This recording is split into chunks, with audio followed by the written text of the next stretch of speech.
and welcome to the Doofcast, a film and TV podcast from Doof Media. I am your host, Scott Daly, and I'm joined as always by this fucking idiot over here.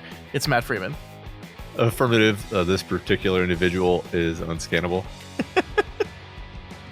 This week on the show, it is time for another one of our Doof Canon episodes, and now the incredibly intelligent Matt will explain what that means. Well, once a month, those individuals that donate to us on Patreon at the Council of Doof level will get to collectively decide on a movie for the community to consider for entrance into the canon. Scott and I and maybe some guests will meet, talk about the movie, and then present our case for why it should or should not be admitted. But we are leaving the final decision up to you, our listeners. So stick around, listen to our arguments, and then decide for yourself. You can find a link in the show notes of this very episode to cast your vote. Matt, what has the council brought for us today?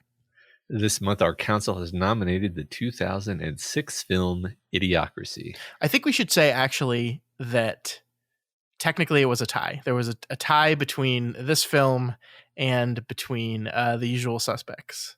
And we made the decision to talk about this film over The Usual Suspects. We just felt like maybe we had more to say about this movie. Yeah, that was my feeling. I felt like I had more to say about this movie for sure. But after our conversation about Idiocracy, Matt, we have to talk about the fact that it's been 3 weeks since you and I have gotten together to talk about movies and shit. It's been a long time. Yeah, that's the longest break ever. We didn't plan on it. It just was a rough June for both of us, and didn't get to meet to do this podcast. So we're back now, but I think we've watched a whole lot of things in between the last time we talked and now, and we got to discuss some of them for sure.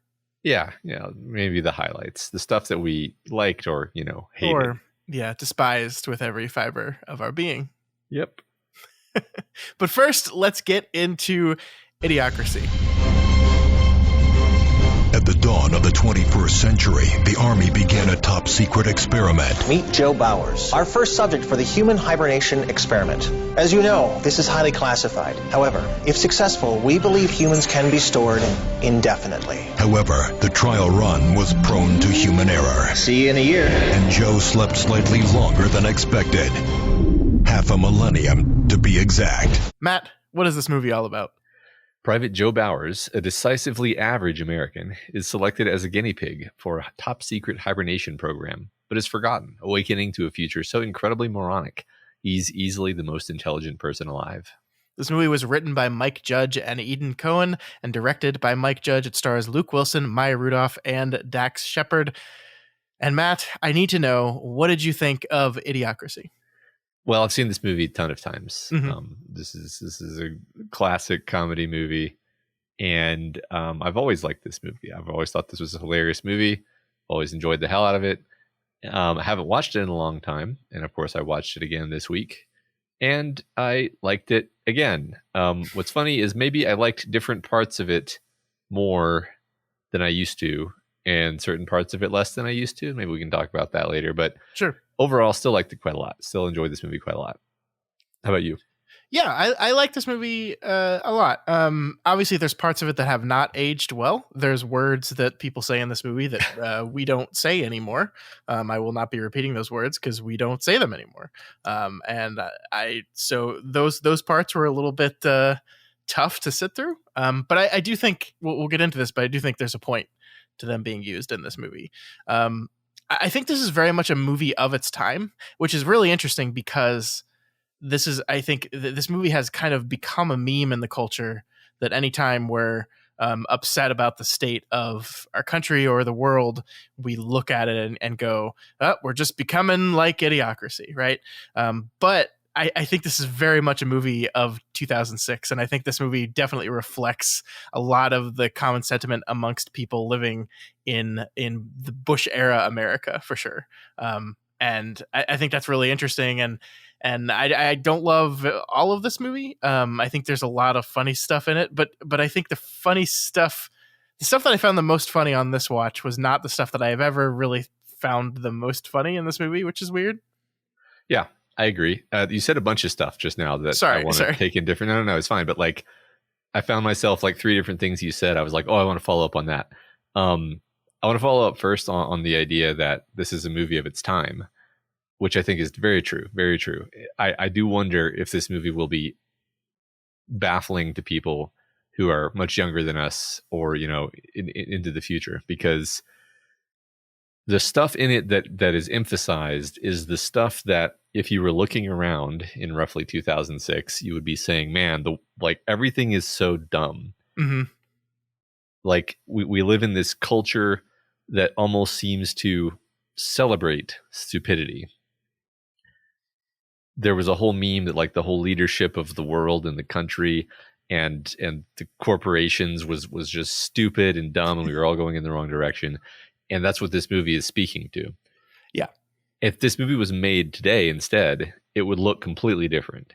Like I'm saying, same premise, same basic thrust, maybe even similar plot, but like all of the background jokes would be totally different. Yeah. Like all of the types of dumb person would be totally different caricatures of different things, Mm-hmm. And that's just an interesting fact to me, because like certain things that it's making fun of in this movie, I don't even know if you would know what the hell they were talking about if you were 20 years old today. You know what I mean? Yeah, I mean, I guess it's important to say for those listening out there that were not alive or were too young to remember 2006, there definitely was this feeling in the culture of a real anti-intellectualism movement happening. Yes. And I think definitely brought about by the president of the United States kind of being a big dum-dum, did not like really foster that, especially moving into post 2004, where in 2000 Bush got elected barely. Some people say not even legitimately elected, because the Supreme Court basically decided that election, and then we went through 4 years of that, and then he got reelected, and everyone just kind of the thing I remember very distinctly about being alive at this time is everyone just kind of throwing up their hands and being like, oh, so all anyone cares about now is stupid stuff. And that could possibly come from the fact that you and I were in college at this time, and we were kind of becoming aware of the world in a way that we had never done before. And so like being in college and being like, I guess we'll call it an intellectual, because you're in college and watching the world seemingly become stupider and stupider. I think this movie really, really reflects that feeling I had at that time. Yeah. Well, also, setting aside like the factual accuracy of like, is George Bush a stupid person? Mm-hmm. Like the Jon Stewart drove like single-handedly, or let's just say the Daily Show at large drove this idea of like America is getting stupider. Yeah. Right. Like that was a thing all throughout when we were in college. It was the joke. It was oh my God, look what stupid thing they did now, Yeah. And so that was like, you had this big cultural clarion. And I think people nowadays also can understand how powerful the Daily Show was, by the way. Yeah. Because we didn't even have YouTube. We just had TV. So yeah, all things considered, it's a product of its time, as you said. And it is kind of funny to imagine like how it would look if somebody tried to make this movie now, because you could make a version of this movie now, and I bet it would be funny, but it would look totally different. Was my I wonder. I mean, I definitely think there's a certain segment of the population that is as anti-intellectual as was in 2006, but I feel like the overwhelming sentiment that everything's just getting dumber is not one that you could find in 2022. I mean, like, definitely there's an overwhelming sentiment amongst people that things are getting worse. Broadly, just things are getting bad, but I don't think it's like it was a very specific feeling. It was a very like, I remember the freedom fries thing and just being like, that's so dumb. That's such a dumb thing that people are doing right now. Uh-huh. And I don't know. I don't think that kind of, I think you're absolutely right that a movie made with this concept in 2022 looks incredibly different. Yeah. Well, anyway, yeah. All of that being said, this is a very funny movie. Well, I mean, I'm fascinated by this movie, actually, because, this is a movie made by Mike Judge, we said, who, famously Office Space, King of the Hill, a guy at Beavis and Butthead, right? Actually, was he Beavis and Butthead? I think so. I think so. I said that, and then I doubted myself, but I think that's true. Well, I'm pretty sure. Yeah. Okay. Yes, Beavis and Butthead. Yeah. Okay. Good. Yeah. So his kind of MO is depicting kind of dumb people, right? Yeah. Like I mean, not Hank Hill, like Hank Hill and his, but like blue collar working class people, not necessarily, sometimes just dumb people, right? Like the Beavis and Butthead are just like designed to be dumb characters. Yeah. And the thing that I find so interesting about this movie is the thing that I was so fascinated with Mike Judge is like characters like Hank Hill who are not like, you know, I guess we'll call them in these days like coastal elites or whatever. The shows always made fun of them, but in a way that was always kind of, I felt kind, in that like King of the Hill loves Hank Hill. Like he's backwards and stupid about something sometimes, but like it has a very soft spot for that character and his family and the people he surrounds himself with. I think this is a thing that is just actually just like really, really mean to dumb people or to less intelligent people. I'll say more kindly. I think this is just this is a very mean movie to those people, and doesn't find a lot of redeeming qualities in those people at all. And I find that really fascinating because it's kind of the opposite, I would think, what Mike Judge would do in a movie.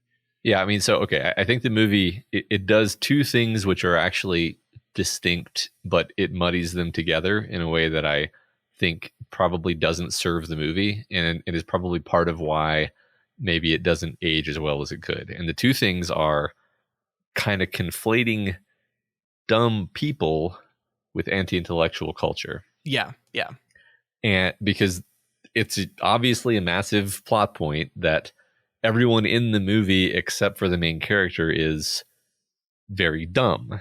Like genetically dumb. Genetically. Like, yeah. Right. And then on top of that, you have like everything in that culture and society is dumb, because culture has become dumber and dumber and dumber, and sort of like more like doing things for you, but everything being stupid, like all of the water being replaced by Gatorade, Brondo, is the kind of thing where, you know, you could imagine like the trajectory of the world leading us to a place where we had just been sort of culturally brainwashed into thinking that we should all be drinking Gatorade instead of water. It's not that far-fetched.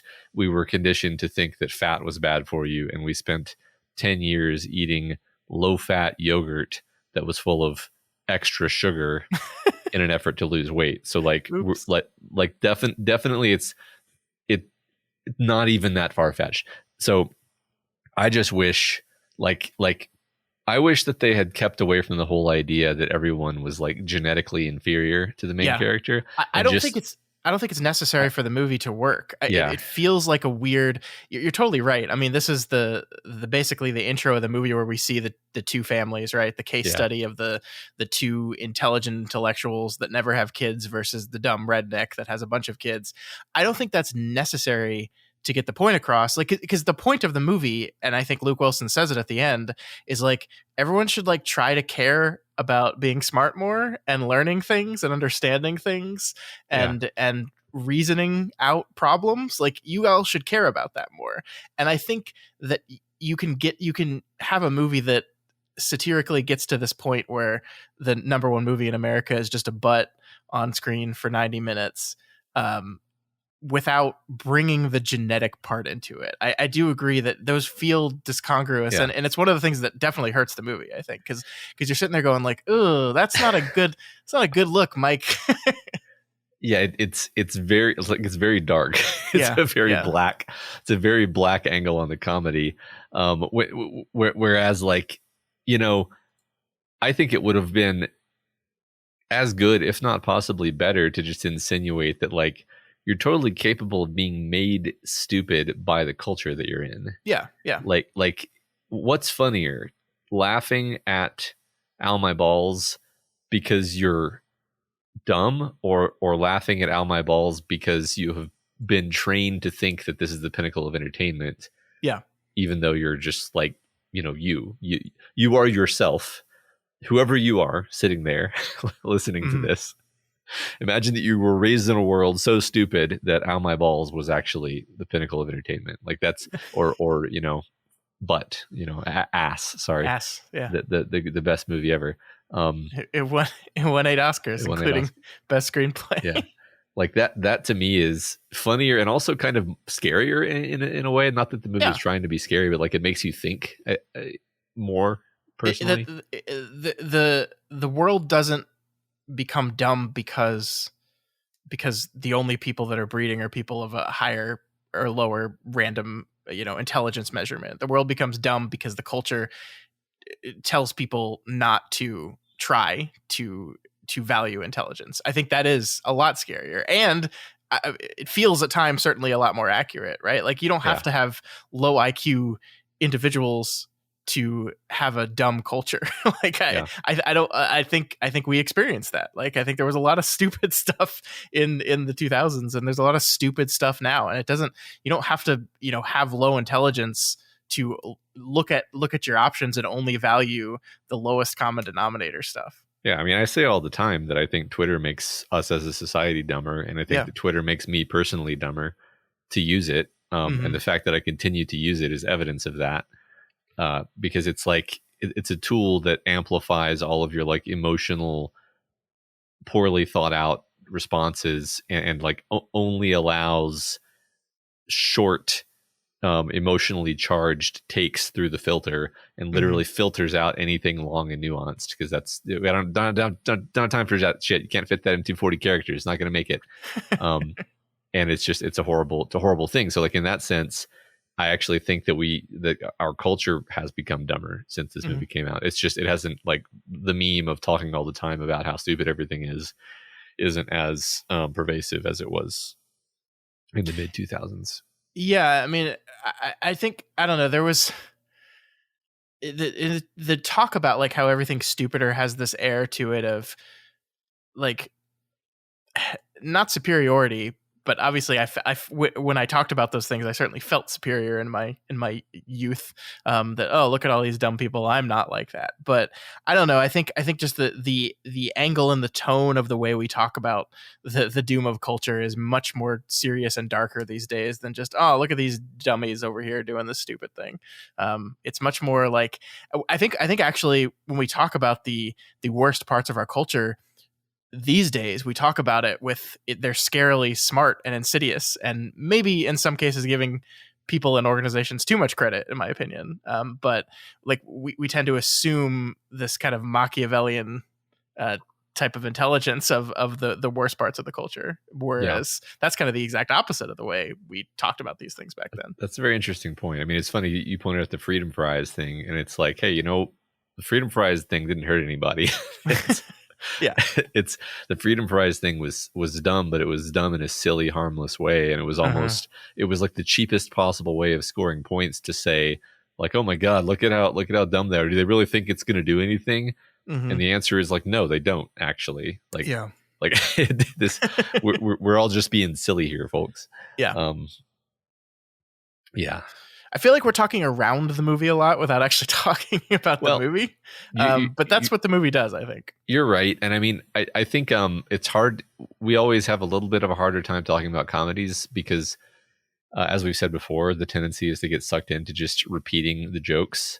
And not only is that not good listening, but also we generally can't repeat the jokes in this movie because there are 100% words that you can't say on TV. No, anymore. I was looking through the IMDb quotes, just curious of how many of these I could actually repeat, and it's very few. It's very few. Yeah, that was the other thing I wanted to riff on what you said, where you were pointing out that that this movie just uses words that we don't use anymore, and I think I don't really hold that against the movie, although I do see why it might make someone cringe. I think the movie is pretty clearly saying like, hey, look at the way that these anti-intellectual, hateful people talk. Yeah. And that's so become the kind of the common speech is to refer to, everyone as one or more pejorative, terrible terms. Yeah. Which, it's funny because like when we were growing up, I think people did actually talk like that. Like those are the main slurs that you would hear, the ones you hear in this movie. And And you can imagine somebody like Mike Judge, he's not saying like, it's hilarious when people say these words. He's like, these are the words that all of the dumb people are saying. So I'm gonna make it so that even saying these words makes you associate that with like. Let me rewind. Whenever you can't use these words anymore without realizing that these are the words used by the dumb characters in the movie Idiocracy, and thus you're less likely to use them.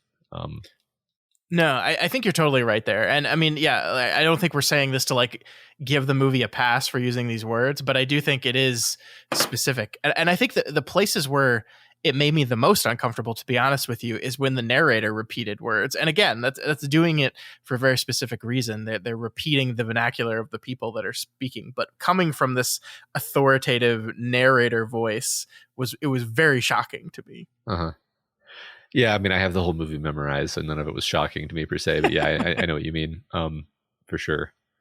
But yeah, it is. So I guess we should talk in specific about the stuff the movie does. Yeah. So we both mentioned the idea that we maybe thought certain parts were funnier that we hadn't thought before, and for me, normally when I watch this movie, or when I've watched this movie in the past, it's been on like a smaller TV, and now I watch it on my big TV that I have now.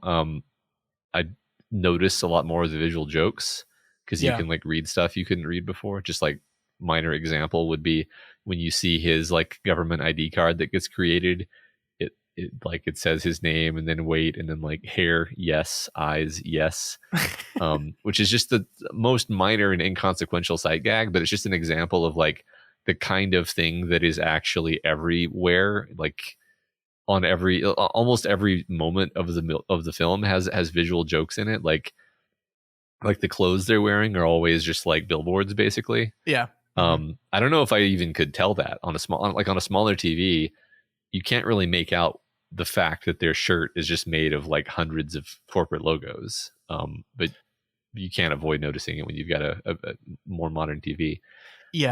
I mean, I think it's really interesting because I think the things that I found the most funny the first time I watched this and found the least funny this time are the very specific political commentary on, cultural intelligence. And the things I found the most funny this time are the background gags, are the random shit, is like just deciding that Starbucks is just a place where you get hand jobs now and stuff like that. Like, and I think when Luke Wilson gets arrested in Costco, like there's a big screen behind him that lists the reason why he's wanted.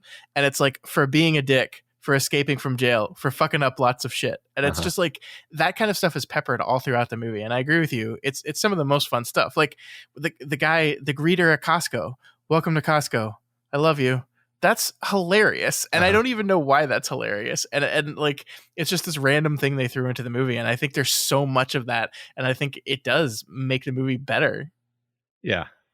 A lot of the background settings and like there's like matte paintings that are used as backgrounds frequently, and usually there's a lot of thought put into like you could just stare at these matte paintings and notice just all sorts of great stuff going on. Just maybe one minor example being when they're approaching the Costco and you see that it's just like endless. It looks like a normal Costco, except it just goes off forever into the distance. Yeah, but of course there's a giant hole in the ceiling too because they can't maintain anything. Yeah.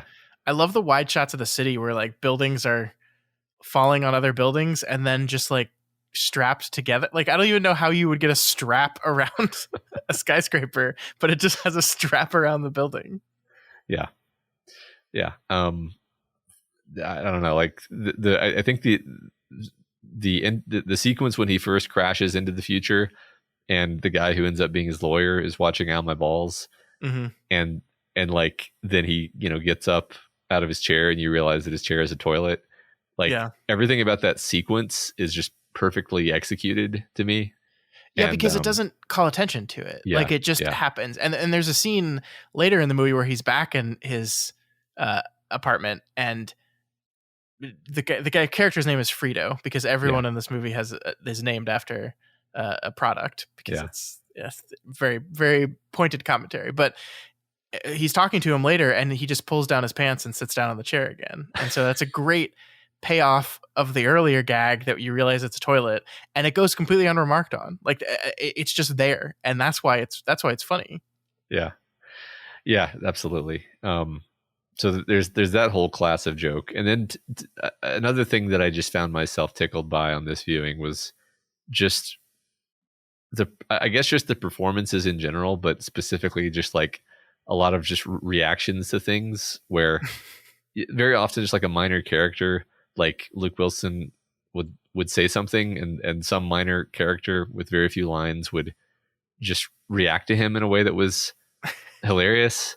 I'm trying to think of a good example of this. Like, I guess one example would be the time where he's like, "Excuse me, there's Gatorade coming out of this water faucet. Shouldn't there be water?" And the guy in the hospital is like, "Water? Like in the toilet?"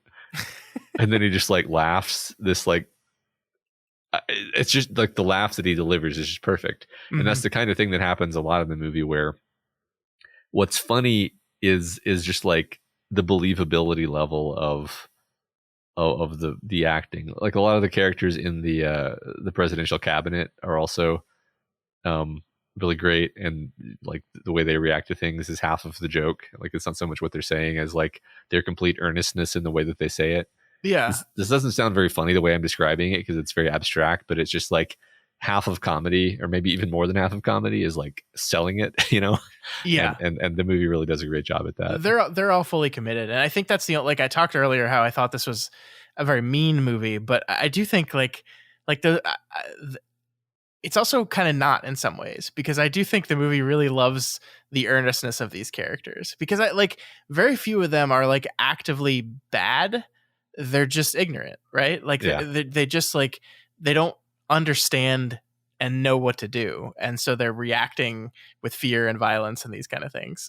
So I mean, maybe I will kind of roll back my statement and say, like, I think this movie is very annoyed by the culture that existed in 2006 and maybe taking it out on the characters a little bit, but I do think Mike Judge can't help but feel sympathy for all of these characters. Mm-hmm. Yeah, I think generally, you know, Frito is a character who, when we first meet him, we, you know, dislike him. Yeah. And then he betrays our character at least once, but by the end he actually kind of does the right thing, and like he's a fun little sort of complicated side character, because like he's not so dumb that he doesn't have any agency. He's actually trying to trick Joe in a very dumb way. Yeah. well, if there's no time machine, then there would be no money. What? So good. Yeah, no, totally. The other thing I wanted to point out, you know, we were talking about the not well-aged, you know, geneticism of it all. The one thing that I noticed this viewing is the two people that are kind of held up by the movie as the perfect example of the type of people that you would want to procreate, the rich couple. They're kind of terrible people. And actually the movie, on the credits, they're listed as yuppie wife and yuppie husband. So like, it's clear that the movie doesn't love those people either, right? Like it's saying, you know, these are the people that should procreate but aren't. But is it though? Because I don't think so. Like I think they're kind of clearly like miserable and not happy with each other, and so like I think I don't know. I feel like Mike Judge is the type of guy who lives in the center. Like he is the Luke Wilson character. Like he lives with the perfectly average in every way, right? Like that's where he feels the most home, with his characters that are just like right in the middle, right at the cusp of that curve, you know? Yeah. I like that a lot. Yeah. I mean, that kind of makes me think of Hank Hill. Like Hank Hill is not exceptional in any way. And that is in a sense what makes him lovable. It's like it's like he's doing his damnedest, you know, he's doing his best in this life, and he's doing all right, you know? Yeah. Yeah. And maybe he makes mistakes sometimes, but he has a good heart, and the good heart always leads him to find the right path. Like that's Hank Hill in a nutshell. And and the overall message of this movie is you got to try. You need to try. And that's like, we meet Luke Wilson's character at the very beginning of the movie. He's content sitting in a library that no one comes into, doing nothing but watching TV all day. Like he's the exact character that 500 years later would be Dax Shepard, would be Frito. Like he's that basically. Like I forget what he's watching on TV, but it's some dumb reality TV thing, I think. So like, wow.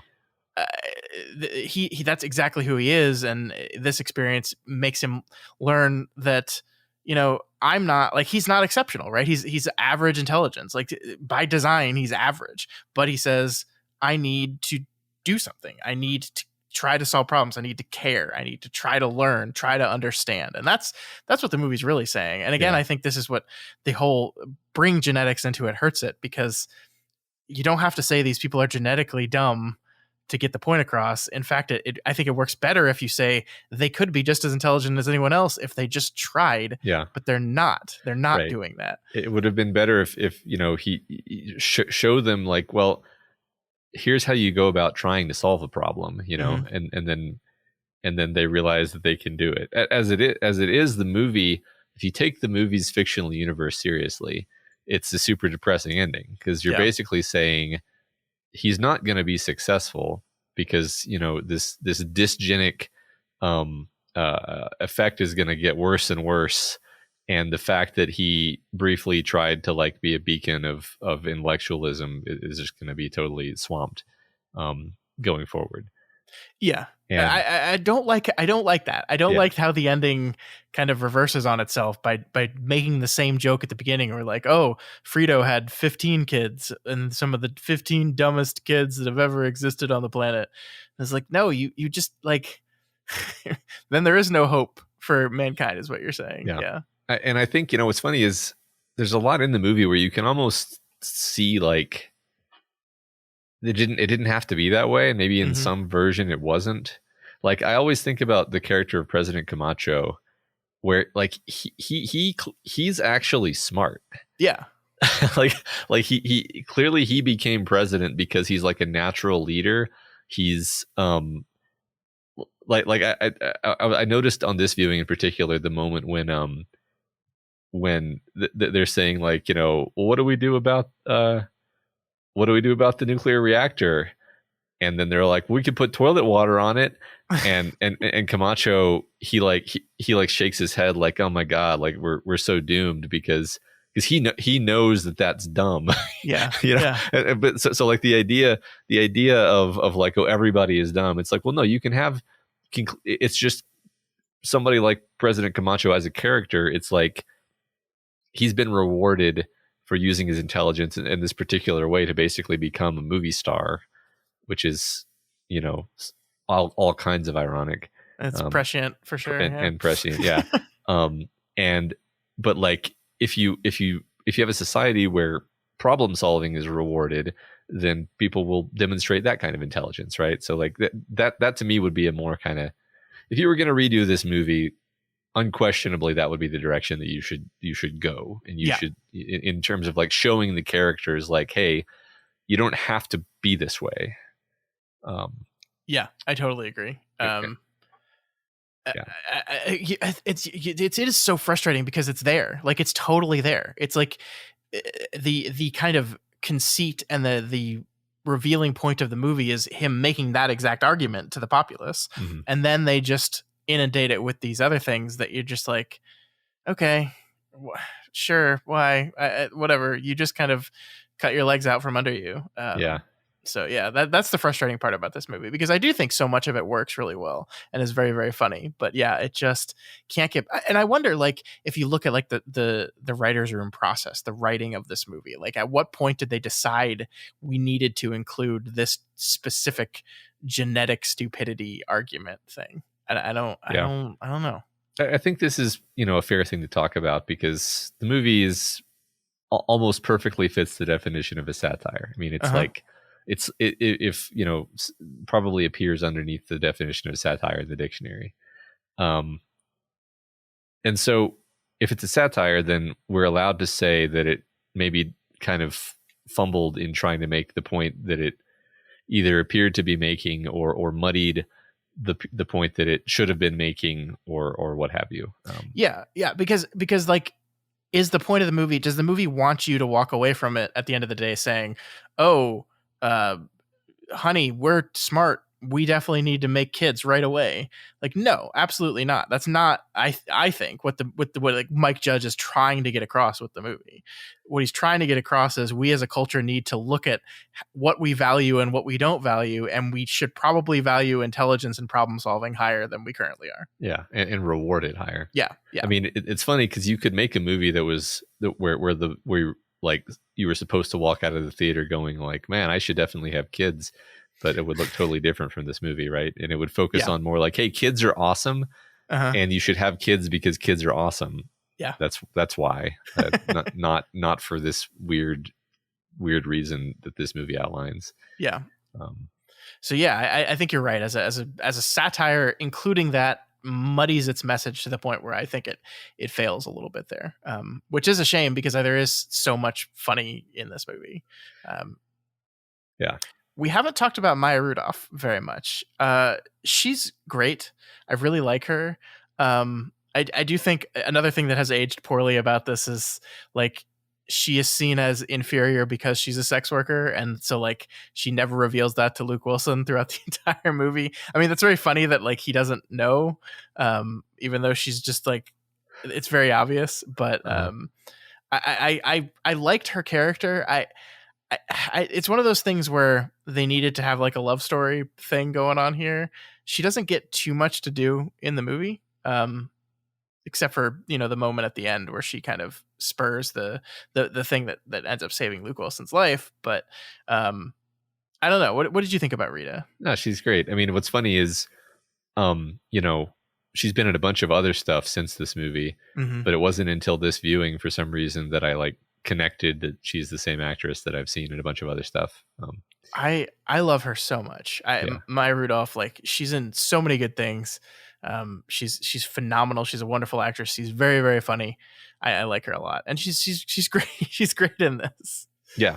I mean, once again, kind of along the lines of what I said before, like a lot of the funniest stuff is like her understated reactions to things, or like tone of voice, or, you know, facial expression or whatever, and like that is the thing that actually makes you laugh, that actually gets the laugh out of you in the scene. Yeah, definitely. Yeah, no, she's fantastic. I mean, I think that's kind of maybe just to talk about Mike Judge generally, like I think he's actually pretty good at the whole idea of like ensemble, or, you know, just I mean, this is definitely the case in King of the Hill, where there's a lot of characters, and the characters all have kind of their own interesting thing going on, and they're all funny in kind of a different way. I think you could say the same thing about this movie, where there's a bunch of characters, you know, there's like the whole presidential cabinet, they all get like characterized, they're all sort of their own thing, and you know, the actor in each case is doing something unique, and probably bringing a bit of their own creativity to this melting pot. And it's just I don't know, it makes it a lot more fun for me. Yeah, to have that variety, you know. I agree. I agree. It's weird that I don't think movies like this are made anymore. I mean, we have like, when did Knocked Up come out? I think this is like right on the cusp of switching to the type of Hollywood comedy that is like the Judd Apatow, you know, improv heavy. Yeah, this is like right before that. And I think Knocked Up comes out and like shifts the culture towards exactly those kind of comedies. And now we don't make those kind of comedies anymore either. But it's really, really interesting because Mike Judge hasn't done a lot since this movie. I mean, he had Extract, which the less we talk about that, the better. Definitely one of the worst things he's ever created. And then he did the show Silicon Valley, which I thought was, you know, good.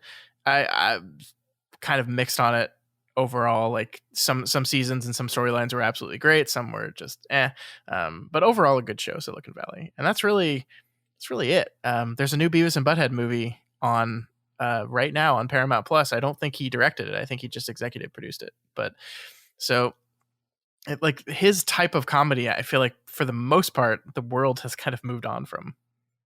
Yeah, no, you're totally right. I mean, what's funny is I'm like, what kind of comedies do we make anymore? I can't think of the last time we don't saw a comedy. We make shows. What the hell has happened to our culture, Scott?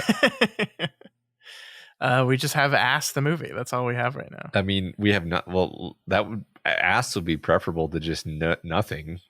We just have lost the capacity to make funny movies as a culture. What a nightmare! This is this is worse than Idiocracy. It is really interesting that like we just like.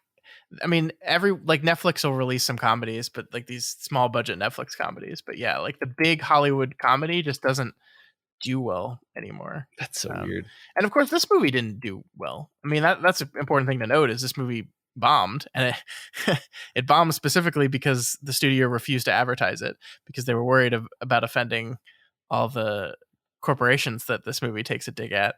One of which being Fox News, which is hilarious to me because this is a 20th Century Fox production, and they just like eviscerate Fox News. Another part of like in 2006 was Fox News the machine it's become. Probably, right? I feel like by then, like as you said, Jon Stewart was already taking digs, so I think he was already, after Fox News pretty hard for what it was doing. Yeah, that's kind of sad. I mean, it's I'm surprised to hear that. By the way, like you to hear that this movie was not promoted properly, because you expect to learn like, oh, and then the movie, nobody ever heard of it. It's like, no, everybody's heard of Idiocracy. Everybody in our generation loves Idiocracy. It's kind of shocking to me to learn that it was kind of sabotaged, because apparently it had enough sort of cultural importance and it spoke to that moment so strongly that it just sort of virally became popular, which was even more impressive back in an age before the level of internet penetration that we have now. Yeah, it must have been on home video, because its box office gross in the United States was $440,000. Yeah, so that's pretty abysmal. Yeah, right. No, that's so interesting. It's so interesting to think like, you and I came into this conversation both saying like, yeah, it's pretty good. Yeah. Neither of us was like, this is the greatest comedy of the last 20 years or anything like that. But yeah, it's definitely not. But clearly it was somehow perfect for that moment in time. Yeah. Because it spread on its own merits. How often does that happen, really? Yeah, well, because I think it latched onto a feeling that a lot of people felt. I mean, this is kind of why you and I fell in love with it, because we were feeling a certain way about the way things were going, and then we had a movie that like satirized it perfectly to the point where we're like, yeah, this is it. I feel this. I feel exactly this, and this movie's depicting it in a very humorous and entertaining way. And so that's kind of why it's been memeified to the point it has, because we all absorbed this feeling so much, and this movie specifically, presenting this feeling to the point where like it's just become ingrained in us. So every time we see something stupid in our culture, we're like, oh, that's just more Idiocracy. Yeah, it's true. I remember watching this. I actually remember watching this movie for the first time. Not in theater, of course, because nobody saw it in theater. I remember watching it at home, and I remember like literally shouting, like, "Oh my God, it's true! It's so true!" like because there's lots of moments in the story where you get that feeling of recognition, despite the fact that it's obviously over the top satire. And so it definitely resonated very powerfully, like you said. Yeah. It's really funny that like the last canon film we did was Dr. Strangelove, which was very pointed satire of its time, to the point where like incredibly accurate. Like you read people's reaction to that, I was like, oh my God, that's so accurate to the way everyone feels right now. And then we have 2 months later, we have this movie, which is the same for this current generation. And by the way, I think it's important to note, like, we're not just making it up and saying this is how I felt, so this is how the culture must have felt as well. Like WALL-E came out 2 years after this movie, and WALL-E is basically Pixar's version of this same sentiment, right? Like this almost exact same idea. Yeah. And that WALL-E, by the way, I think does it not genetically, but does it exactly what we were talking about. Does it where it's just like culture dumbed everyone down, and we don't need chromosomes to do that. The culture, we did it to ourselves, and in a different way, where it's more, like we were saying before, it's more about how it made everyone just into passive, sessile creatures without any ability to do anything anymore. But yeah, exactly. I mean, I was actually kind of surprised in this movie when the scene toward the beginning where there's the garbage avalanche. I was like, wait, I thought this was a scene in Wall-E, and then I realized, like, yeah, you're totally right that it was there was such a vibe that like the world was going down the drains in this specific way where it was going to be covered by garbage.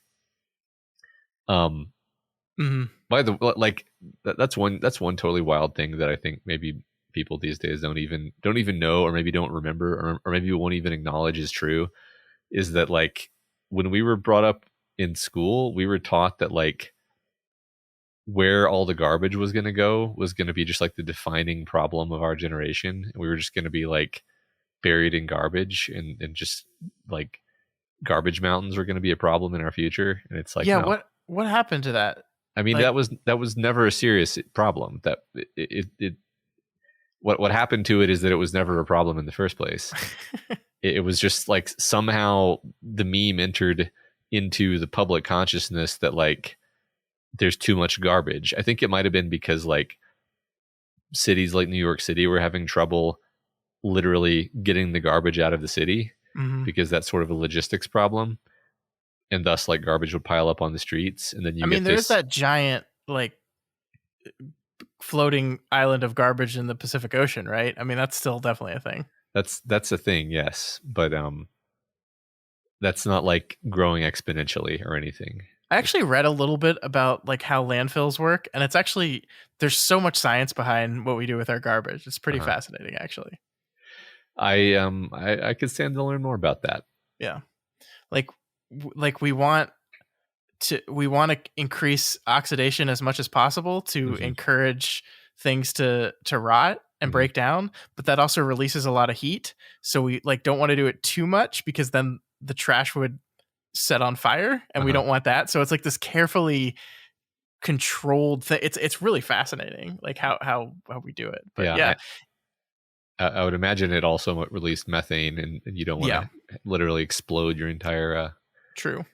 But that is pretty cool, and you can imagine if society did break down, on the level of logistics, then we would actually have a garbage problem. Like the reason that we don't have a problem with garbage piling up around us is that our society functions pretty well. And so I guess if you're making a satire about how society has become stupid, it seems fairly reasonable to posit that maybe one of your problems is that you're buried in your own garbage. Sure, yeah. Fine.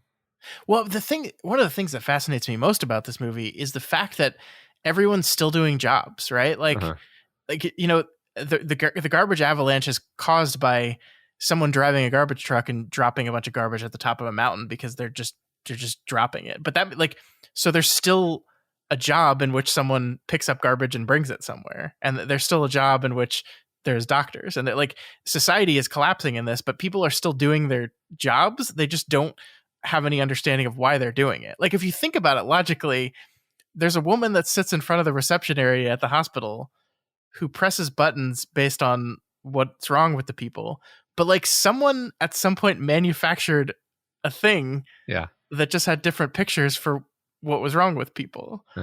And like, so like it's really, I think it's a really fascinating commentary on how society will just kind of keep trucking along, and we will stop even understanding why we're doing the things that we're doing. Like, I don't think the garbage truck people understand why they're like carrying garbage out of the city.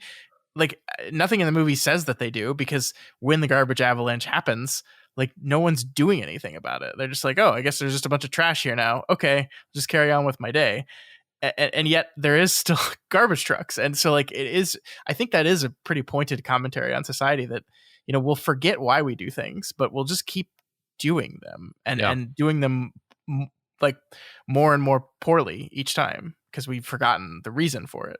Yeah, I think that's one of the smartest pieces of satire in the film, but not the funniest. And so it's not the thing that you walk away thinking about. But, sure. It reminds me of this idea where, in modern parlance, we refer to it as the idea of the bullshit job, where, there's this idea that just like tons and tons of people in the modern economy have a job where they're not actually creating any value. They're not at, like if they cease, if that job ceased to exist, the company would do fine. And it's like how much of our economy is made up of jobs where there's no real value being created. I think that meme has gone a little bit too far in the direction of like, oh, everybody's got bullshit jobs. I'm like, no.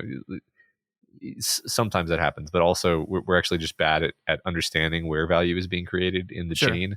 Yeah. So, but anyway, the point is, like what you were just saying, I agree. Like you can imagine a society where everybody just kind of does the job that they're told to do, and society kind of lurches forward unsteadily, and then kind of disasters happen every once in a while, and nobody really knows what to do about the disasters. But as long as they keep doing their immediate job, it's kind of okay. Yeah. And I think again that it's genius satire, because it's like, well, you can what I just said could be a description of the modern era, where like everybody, I certainly personally rarely think about my job in any kind of like grand social context. Occasionally I do, but that's certainly not what I think about when I'm like doing my work. I'm just doing my work, I'm just doing my job, which is this specific narrow thing, which is this part of the great web of commerce and industry in this world. Yeah. And the same could be said about anyone, and the same of course could be said about anyone in this movie, where everything has been exaggerated and the fact that nobody knows what's going on is emphasized. Yeah. For the record, I think Joe definitely had one of those jobs. I mean, like textually, he's just sitting in the library, doing nothing. So, right. I think that is very intentional. I think you're right. I didn't realize until you pointed it out, by the way. I didn't realize the irony of the fact that he is sitting in a library surrounded by thousands of books, all of the knowledge of humanity, and he's choosing to just watch reality TV. So that's genius. I love that. Yeah. I guess the last thing we have to talk about here is the look of the film. What did you think about like how this film looks, how it's shot, these kind of things? I mean, it looks terrible. Yeah, it really does, doesn't it? I mean, it looks like a made-for-TV movie. Like the special effects look so bad that now it's kind of quaint. Actually, you're like, wasn't it funny that there was ever a time when people were forced to make stuff that looked this bad? Like, there's some amount of CGI that looks pretty bad. There's a lot of matte paintings, and the matte paintings, while I did compliment the fact that like there's a lot of like cleverness to the matte paintings, the way that they're integrated into the shot is often horrible. Like you can just see like where the set ends and where the matte painting begins. Yeah, it's a lighting problem. I mean, like this is the biggest thing. Like the difference between a film that looks good and a film that looks bad is like 90% of the time just how the lighting is.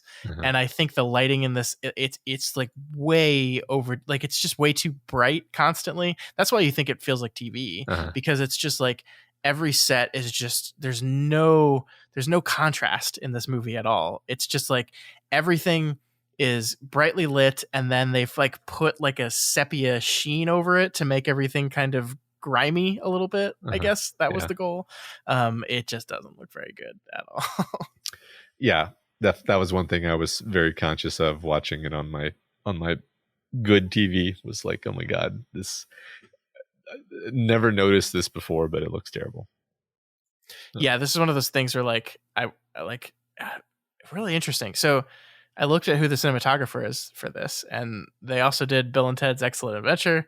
They did Critters, which I guess not movies that are well known for like their artistic quality, like they're movies that are enjoyed, but not for like, wow, look at that amazing camera angle.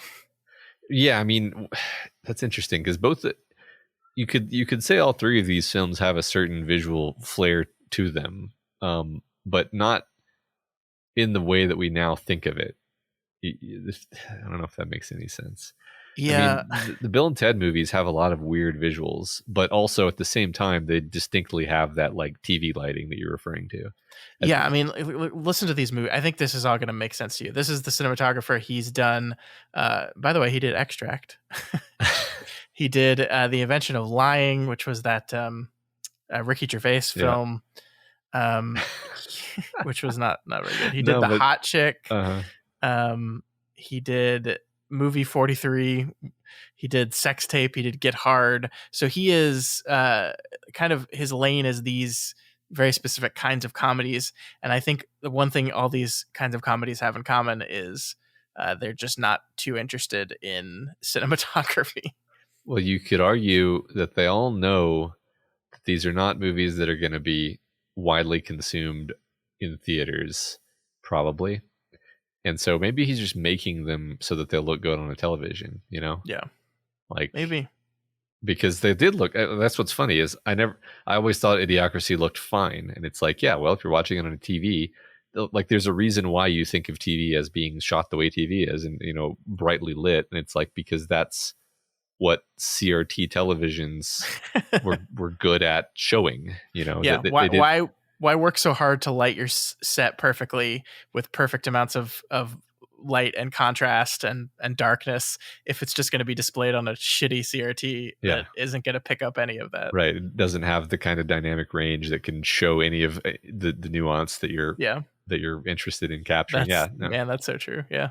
Yeah. That's why they did it. It's not just a style thing. It's practical. And so, I mean, yeah, that's probably why everyone keeps talking about all the movies getting darker and darker, visually darker. It's probably literally because there's nobody saying, oh, you can't make it too dark because then it won't show up on TVs. Because now any modern TV that you buy will have very little trouble showing dark blacks and a lot of, you know, contrast across the screen.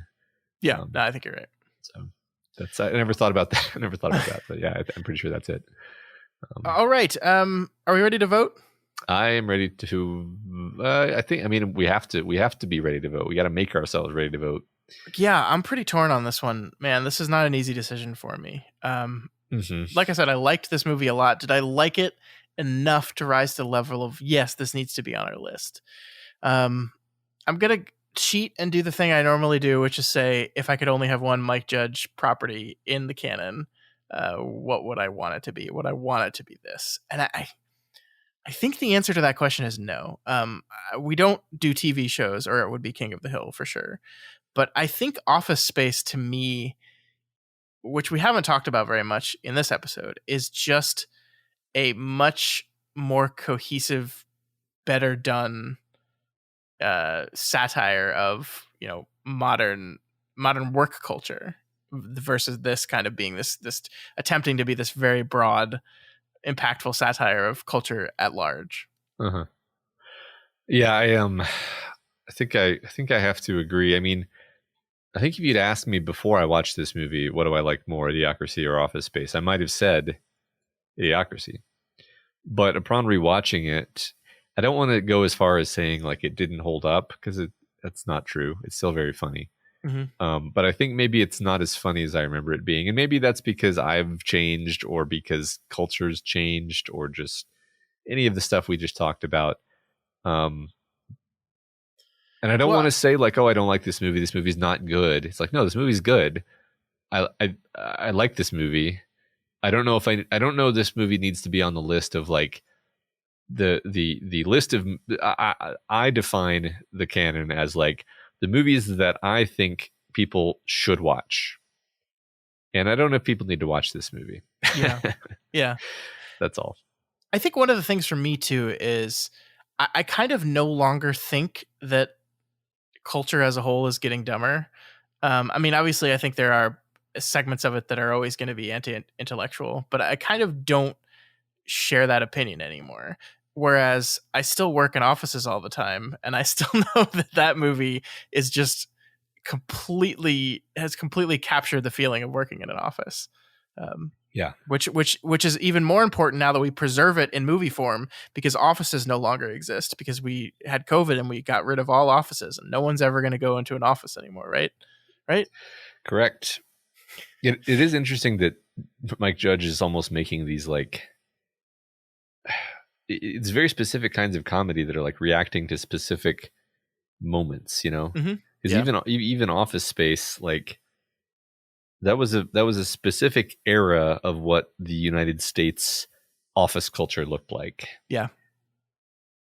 Not so specific that we can't still relate to it, but still very like a lot of the jokes are like about like, printer jams and stuff. Um, Yeah, yeah, it's very, yeah, the specificity is a strong point of it, I think, yeah. because like it is like I don't know if Mike Judge has ever worked in an office himself. Like he's been making stuff for so long, like I don't know, but like he got it, like he captured it. Like I remember, like that's one of the things. Like the reason Office Space has become memeified is because everyone that watched this movie then went into the workforce or already was in the workforce and was like, yes, like 100% yes. The commute in the morning, the stupidity of the busy work you have to do, the annoying bosses, like the way you just feel completely pointless is just perfectly captured by this thing. So I don't know, I don't know. I mean, I haven't seen Office Space in a while, but I don't know how well that's aged either. Is like, is this still an accurate depiction? When you get to something that's so specific to a certain time or place, does it lose that, 20 years later? Yeah, maybe so. And maybe that's inescapable. Yeah. And maybe that's okay. Like maybe it's okay that Mike Judge made a bunch of stuff that's not going to be super funny in 100 years. Like, Yeah. like is King of the Hill going to be funny in 100 years? It's going to be completely alien, Yeah. because it's so rooted in like, I sometimes wonder if, I grew up in King of the Hill, Mhm. we like you and I, we share a lot of cultural touchstones with that show. I've Mhm. wondered, like, do people from other parts of the country understand this show even? And it seems that they do, which is Yeah. which I guess says that maybe it is more universal than I'm giving it credit for. Um, Well, I mean, one of the things that I love about specificity is you can sometimes find the universal in it. Like I'm watching the show Miss Marvel right now mhm. on Disney Plus. That's a show about a Muslim American teenage girl who lives in Queens. Um, I am none of those things at Uh-huh. all, Yep. and that show is very specific to her life and her experiences, and I am loving it. I'm loving it a lot. So I think it is weird how sometimes the more specific and pointed at a very singular thing you get, like the more broadly appealing something can be. I think that's Yeah. interesting. Well, yeah. I mean, you could be totally right. It could be that Office Space will always be funny. But yeah, that's a really good point. Mhm. So anyway, I guess in the end, I kind of feel like I'm betraying some previous version of myself, but I think I am going to say no, and I don't want it to be taken as like, oh, I don't like this movie. It's just kind of like for all the reasons that we said. Yeah. I think it's a good movie that has some flaws, some bad choices that we spent an hour talking about. But yeah, I think we're both a no on this one. Mhm. Well, let's see what the vote is. What do you, if you had to guess, if you had to predict what our audience is going to say on this one, what do you think it's going to be? I would actually predict probably passes, but not with a landslide. Like 70% in favor, Mhm. 60% in favor, maybe. What do you think? I think that's possible. I think there's still a lot of love for this thing out there. And like at the point where like it is so memeified that someone sees, oh yeah, Idiocracy, yes, vote yes. I do think there's been recently kind of a reappraisal of this movie that has highlighted some of the negative parts we've talked about to the point where people have started to view it as not as positively. So I don't know if that group is big enough yet to knock it out, but we'll see. Yep, we will see. But that is Idiocracy. Make sure you go vote on whether you think it should be in the canon. The link will be in the show notes. It will send you to our Patreon account, but the vote will be open to the public. So you do not have to be a patron to vote. But of course, we would encourage you to be one so you can comment on the poll and let us know why you voted yes or no. Sounds good. Okay, Matt, we're not going to do this for too long, but you and I have watched some stuff in the 3 weeks that we took off from this podcast, and one of the big things that we watched is the Obi-Wan Kenobi show, which in the time between our last episode and now has completed its 6-episode run. And we weren't too high on this thing after was it 2 or 3 when we talked? I think it was 3.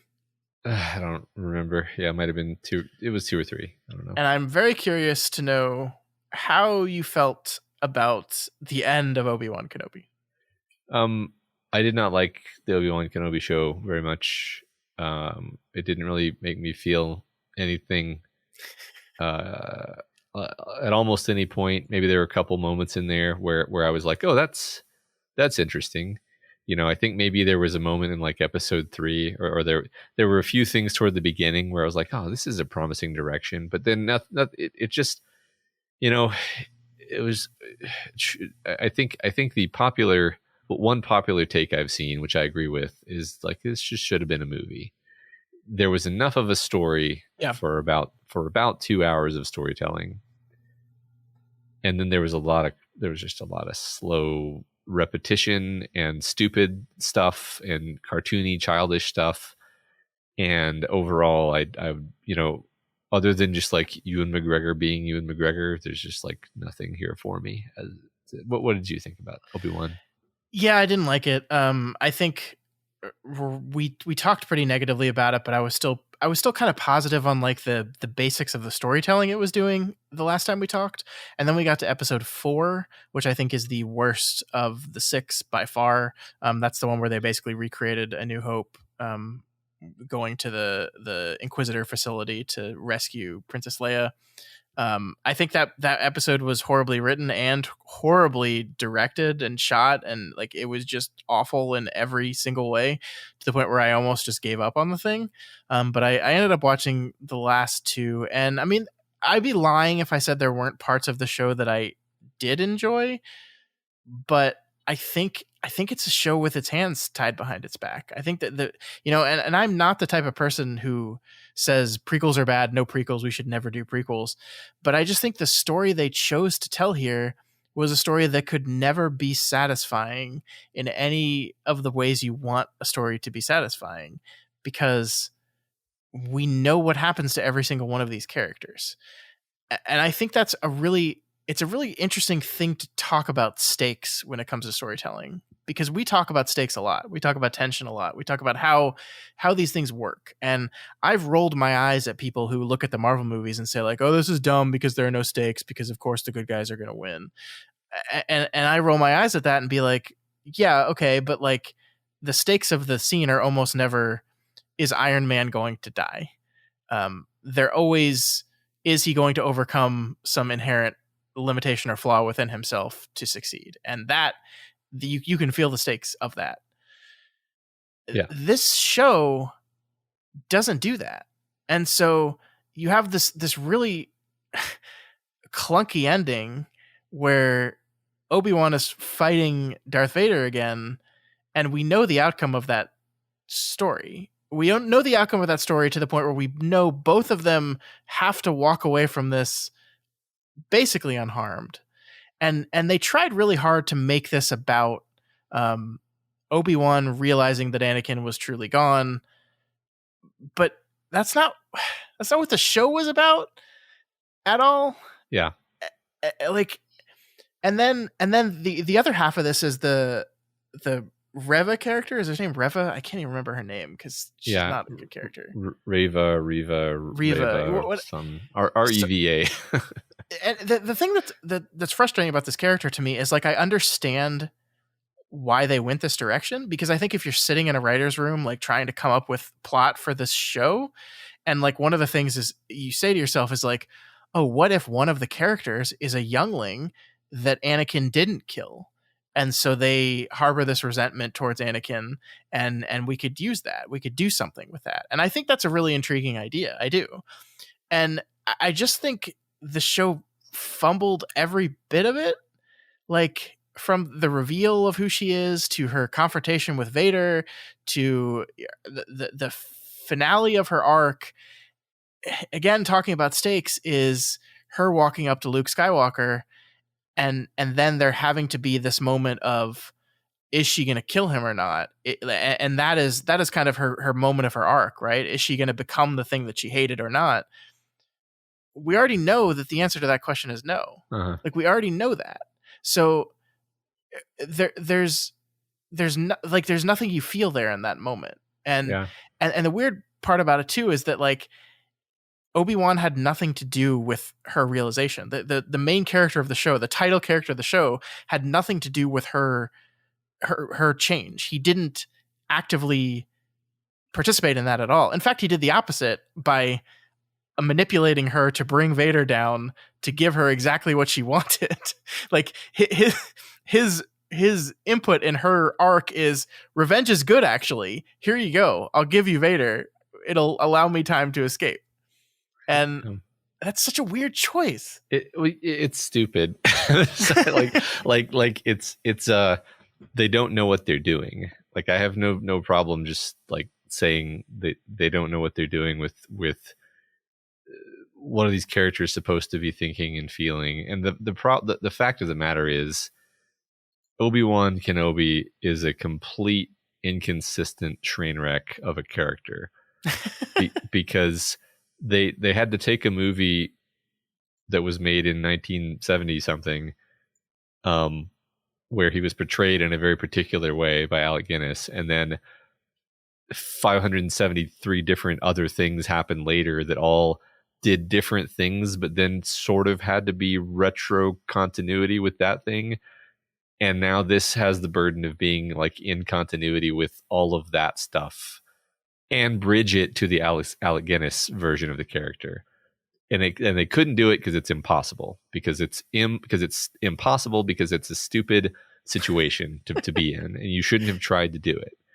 And yeah, there's no clarity to what is Obi-Wan's arc, what is Reva's arc. There's no clarity to these things because it's impossible, because you can't do it.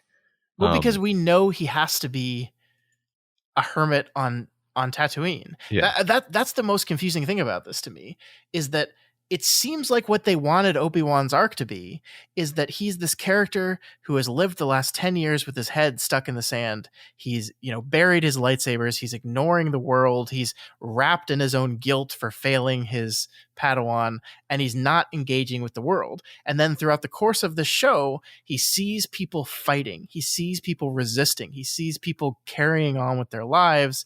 And he kind of learns that there are people out there still willing to fight back against the bad. And the lesson he takes away from that is, oh, good, people are still fighting. But then he has to go back to Tatooine and do fucking nothing for 10 years because that's what the Star Wars requires of him. Uh-huh. And so it's a really weird, incongruous scene when he's sitting on Coruscant, the planet that is going to be blown up in 10 years. And Leia's father is saying to him, hey, there's a lot of bad shit happening around here, and it's good that people are still fighting. And he's like, yeah, you're right. Call me if you need me. I'll be over here. And it's so weird.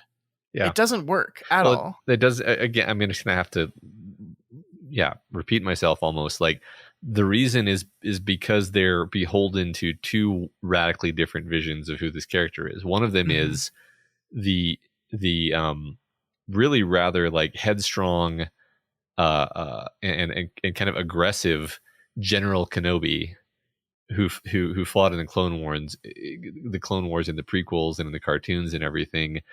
He's like this badass. He's highly active, and then the elderly wise sage Ben Kenobi, who lives on Tatooine. And why does he live near Luke Skywalker's house?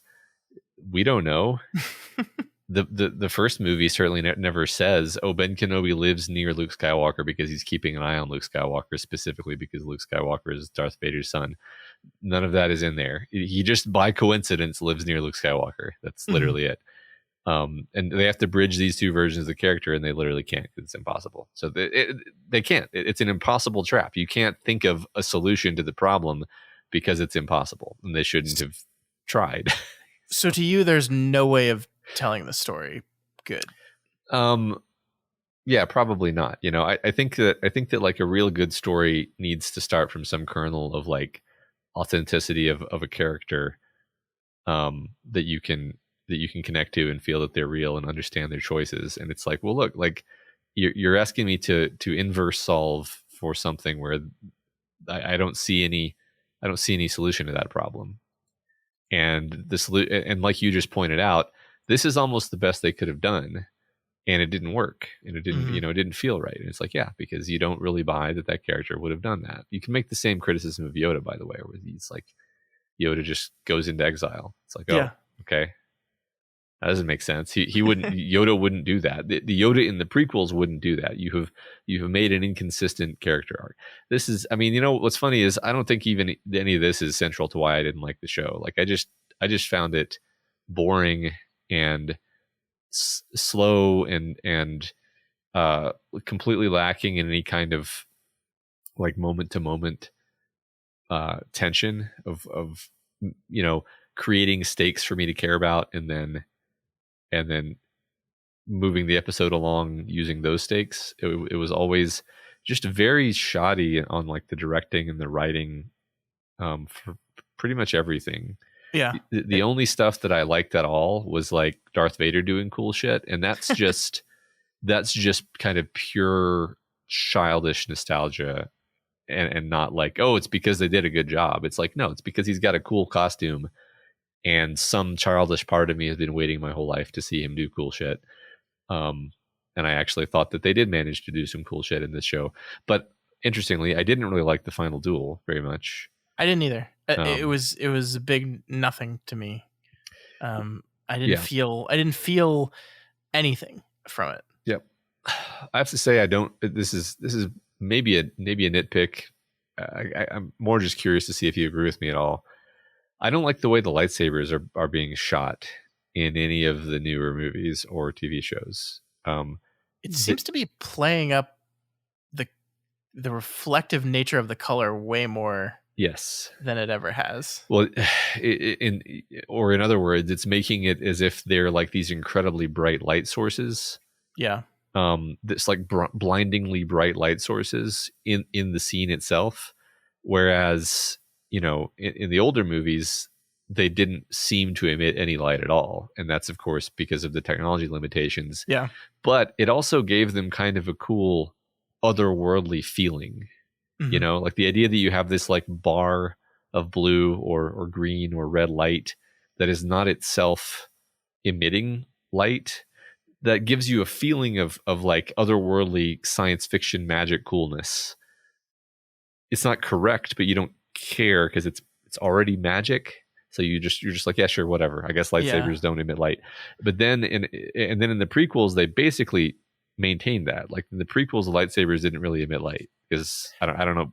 Maybe there's Lucas one likes exception. it that way. There's one exception to that. And I think this is the exception that brought about this whole thing is in the second movie, the duel between Dooku and Anakin. There's a part of that scene where Lucas kind of goes back to his artsy independent director roots for a minute there, and like it's the scene that is totally told in contrast, where we're barely seeing the blades move. We're just cutting back and forth between Dooku and Anakin with blue and red, lighting up their faces. Yeah. And I feel like every Disney Star Wars director took that one scene and said, yes, exactly, let's shoot it just like that. Well, I hate to say this, but that scene was actually great compared to this modern stuff because Lucas was actually being aware of like there were like discrete flashes of like red or blue happening, which admittedly is not really the way light behaves. The way light would behave is that everything would look purple, which is the way it does in these modern shows. But that looks stupid, and I don't like it.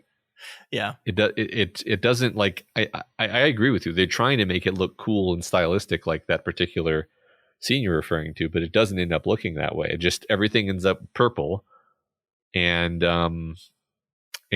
sort of like high contrast in a way that doesn't work artistically. Yeah, like it's like you kind of just can't tell what's going on. It's not like, oh, it's cool because you can't. It's like, no, I want to be able to see what's happening actually.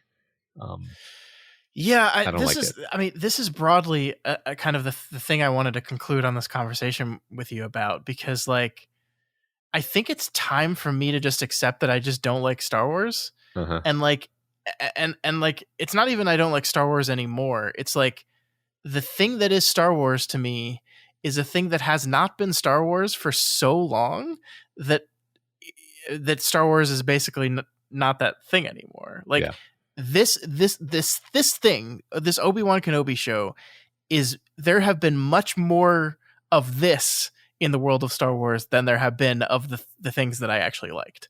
And this is coming from a guy who, I think you were much more into the expanded universe stuff. I was really only I like these 3 movies, and that's pretty much it. And that was my Star Wars. I like these 3 movies. I thought they were good movies. I think the first one is still my favorite. I think Return of the Jedi is my favorite, but I think the first one is just the best one. From a filmmaking standpoint, and that's it. And it's Star Wars is not those things anymore, and it hasn't been for such a long time that even to say, oh, Star Wars isn't like the way it used to be, is just, it's pointless, because this is what it is. This is just what it is. It's just always going to be what it is, and you just gotta accept it. Yeah. We're never going to get away from the Skywalkers. We're never going to do anything. And I think that the thing that The Last Jedi did definitively to me is make it so we're never going to experiment with Star Wars ever again, because the reaction was so negative.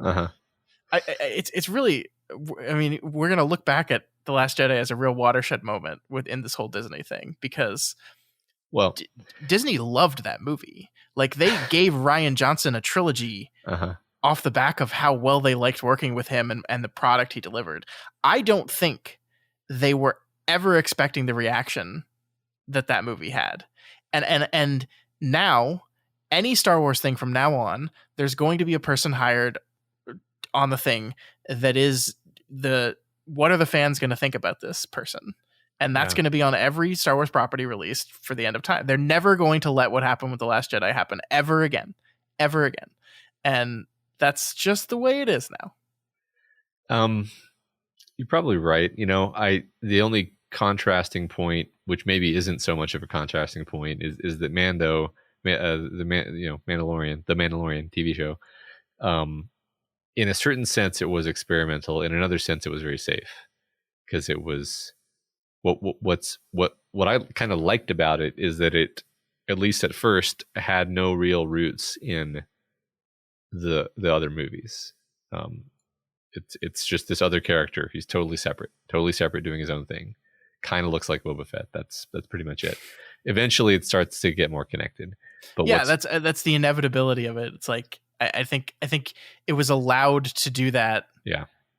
Knowing that it must veer back to that eventually. I think everybody kind of wanted, like, Obi-Wan to be a story about Obi-Wan going off and, like, being a, Ronin gunslinger type character in the galaxy, and we don't see Luke Skywalker, we don't see Princess Leia, and we don't see Bail Organa, and we don't see Darth Vader. It's, I think that could have been great. I think the same sort of thing with, like, Ahsoka could work too. Like, take a lone Jedi wandering the wilds and solving people's problems. Like that's a cool premise. And then just don't ever say the name Skywalker. Yeah. And I think people would like that. Like, I think that the sort of core base of people who complain about The Last Jedi wouldn't complain about that, because it's like, oh, you're not ruining our childhood because you're not intersecting with those stories. And it could be fun.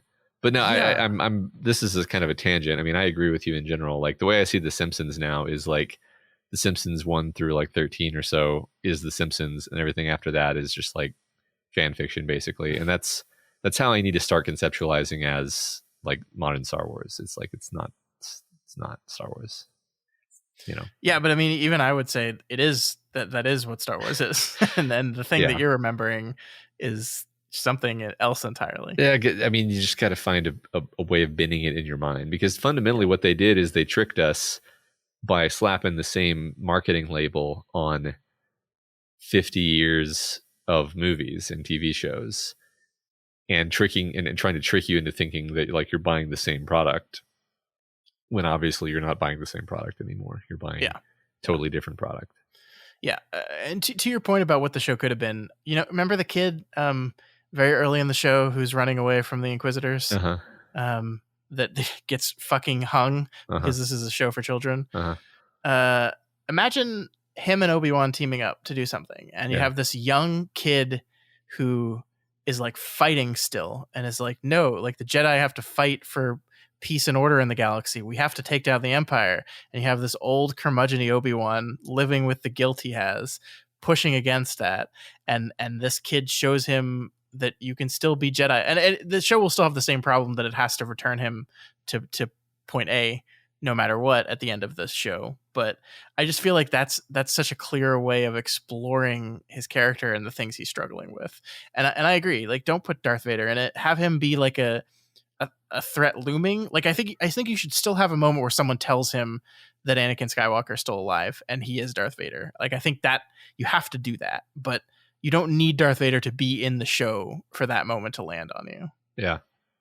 I mean, I think they botched that anyway, because it would have been way cooler if he had, if you're going to do the Darth Vader thing, it would have been way cooler if he had some kind of run in or moment with Darth Vader, and only later realized that the man he just interacted with was Anakin Skywalker. Like, that's or he's like in the middle of fighting him, and then the Force reveals, or like his style, or just the feeling he gets reveals it to him. Almost anything other than what we got would have been better. Yeah. Yes, just a random character we don't know very much telling him that Anakin Skywalker is Darth Vader.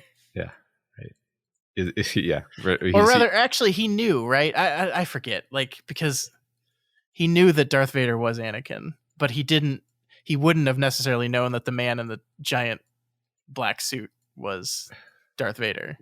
I thought Reva told him that Anakin Skywalker is alive. Yes. I thought that was a moment that happened. So yes, but I don't think I think he knew that at that point, Anakin had assumed the title Darth Vader, because he did immediately, which is another part of episode 3 that I just found so weird. It's like, oh, you joined my side. I now dub you Darth Vader. It's like, oh, okay. That's how we just do that. Okay, sure. Yeah, right. It's just, I mean, that's the worst thing about Obi-Wan, by the way, was all the little like, oh, we explained where Luke got his T-16 toy. Yeah, we got to explain it. The part that pissed me off the most was where he basically said to Leia, if you ever see me again, you have to pretend like you don't know me for your safety. I'm just like, come on, guys. Uh-huh.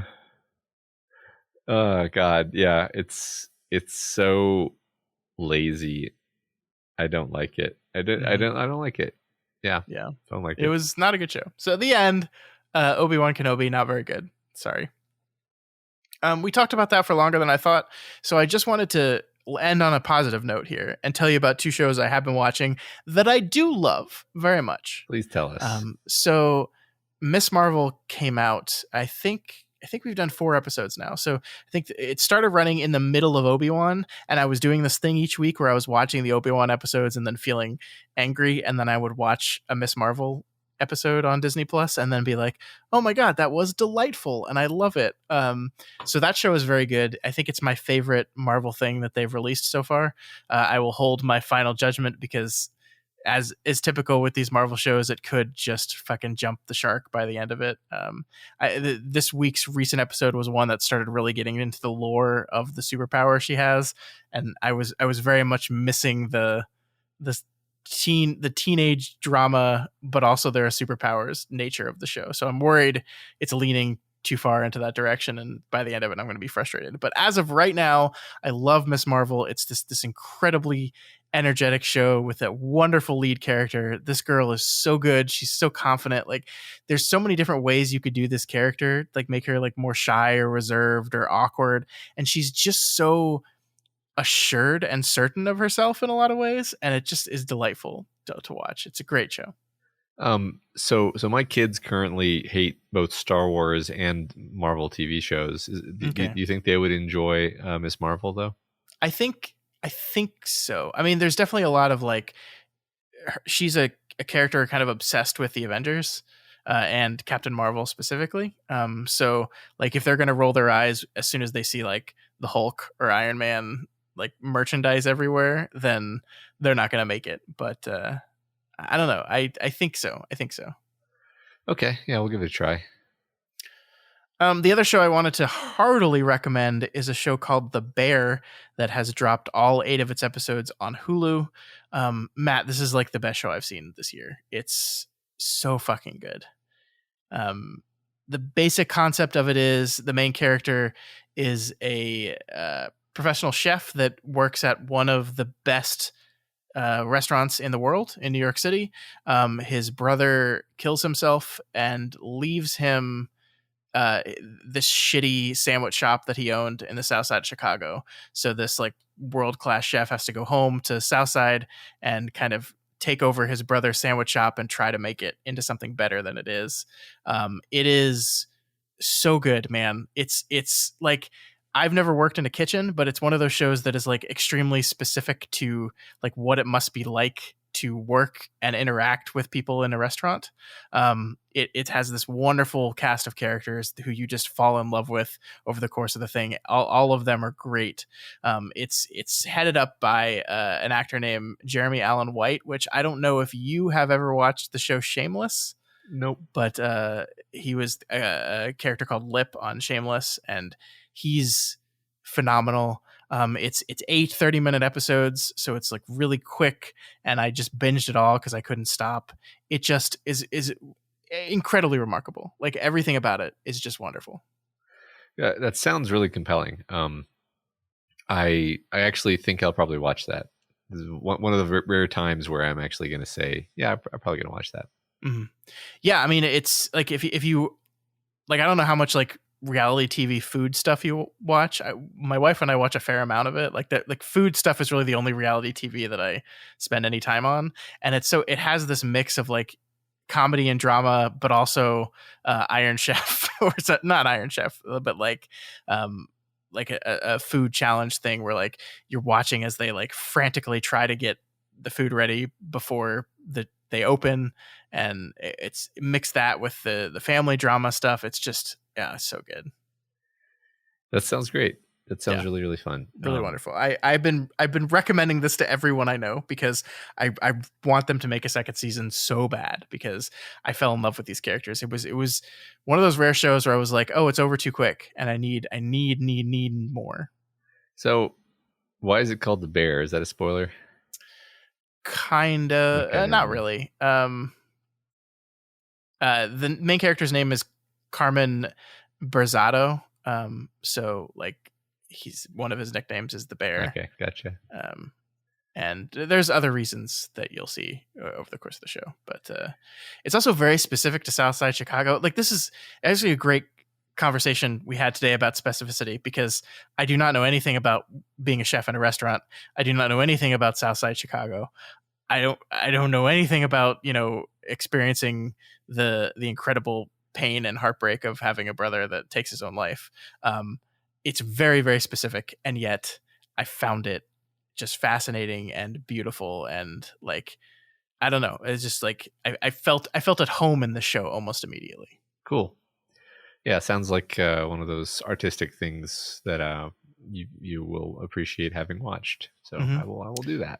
Also, there's one episode that's a 20-minute oneer. Like the whole show, the whole episode is just, and it's holy shit. It's some of the best camera work. It's so good, man. Watch the show. Seriously, everybody watch this fucking show. Stressing me out, man. Don't watch Obi-Wan. Watch the show. Right. Did you have anything else that you watched over our extended hiatus that you wanted to talk about? I don't think so. Okay. No. It's going to be The Bear now. It's going to be The Bear now. Sounds good. All right. Well, that is all we have for you folks this week. If you have any opinions on anything we talked about, including Idiocracy, Obi-Wan Kenobi, Miss Marvel, or The Bear, feel free to reach out to us via email at doofmedia@gmail.com or over on our Twitter account @doofmedia. Yeah, and if you're not already subscribed to the Doofcast, we encourage you to do so and ensure you never miss an episode. You can find us on iTunes, Stitcher, YouTube, Google Play, and pretty much anywhere else podcasts can be found. And if you like what we do here and want to support us, consider becoming a patron of Doof Media. Head on over to patreon.com/doofmedia. You'll already be going there to vote on Idiocracy. So while you're there, you can sign up to be a member of the council that brings these films to us. Every month, our council, we send them a form. They fill out some movies that they want us to take a look at. We compile those movies and then send a vote to our patrons who decide which of those 5 movies we're going to do a show on. So if you want to participate in that conversation, if you want to participate in that, you can do so at patreon.com/doofmedia. Yeah, also please consider rating and reviewing us on Apple Podcasts. Each review helps us get more exposure and introduces new people to the content that we make here. That is right. Next week on the show, we are starting up our Deconstructing Ridley Scott series again, Matt. We had inadvertently, unplanned, put it aside, but we're starting it up again with Ridley Scott's 9th film, a movie I watched a whole last month ago that I'm going to have to watch again, White Squall. Next week, we'll be talking about White Squall. All right. We'll see you next week.